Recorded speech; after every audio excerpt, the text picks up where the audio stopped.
Hi, today I want to talk to you about social media use and the effects it can have on us. Did you know that social media use has increased by 21% since January of 2016? That's roughly 482 million people. This is according to a study done by Smart Insights in 2017. Research shows that the effects of social media use can have negative effects on the brain because social media can actually change our brain chemistry. It can also lower our self esteem, and this is really detrimental to young adults because social media use is highest among them. So, today I really want to talk about three of these points. I want to talk about how social media use can change our brain chemistry, it can lower our self esteem, and that it's highest among young adults. Social media use can change our brain chemistry similar to the use of drugs or alcohol.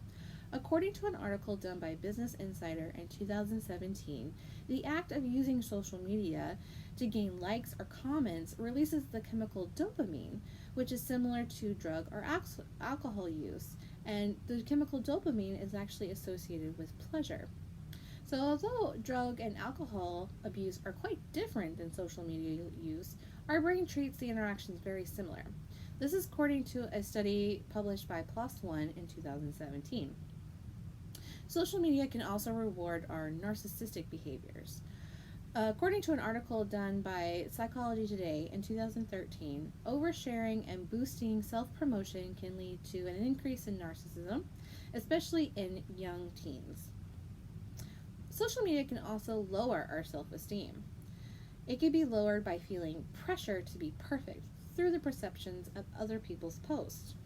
According to an article done by Pennsylvania State University in 2016, people believe that the number of likes equals social acceptance within their group of peers. So we must balance our use of social media by reducing the number of hours we spend on social accounts. We should keep our cell phones off when we're with friends and family and keep the perspective of others' postings. Lastly, social media use is highest among young adults. If you take a look at this chart here, you can clearly see that the highest use of social media is among those between the ages of 18 and 29 years old.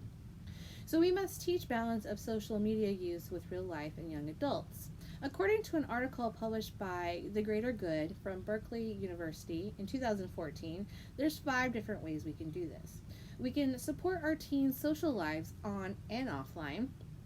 We can focus on intellectual development as well as self awareness. And we can also prioritize offline connections. And we should watch for issues and intervene when we feel it's necessary. So, again, taking a look at this chart right here, done by Pew Research Center in 2017, those between the ages of 18 and 29 use social media the most. So, in conclusion, again, research shows that the effects of social media can have negative effects on the brain because it can change our brain chemistry, it can lower our self esteem, and it's the highest among young adults. So, this is really detrimental because we want to make sure that we are developing our young teens in a proper and healthy way. Our brain chemistry can change into negative patterns, much like with alcohol or drug abuse when we're using social media. So we must balance social media use in order to maintain a healthy perspective. And we must find ways to balance social media with real life among those young adults where social media use is the highest. We have a responsibility to teach healthy habits when it comes to social media use. We must look to our own use of social media and pay attention to any warning signs when we're caught up in the negative side of social media. I hope this helps and gives you some things to think about when using social media.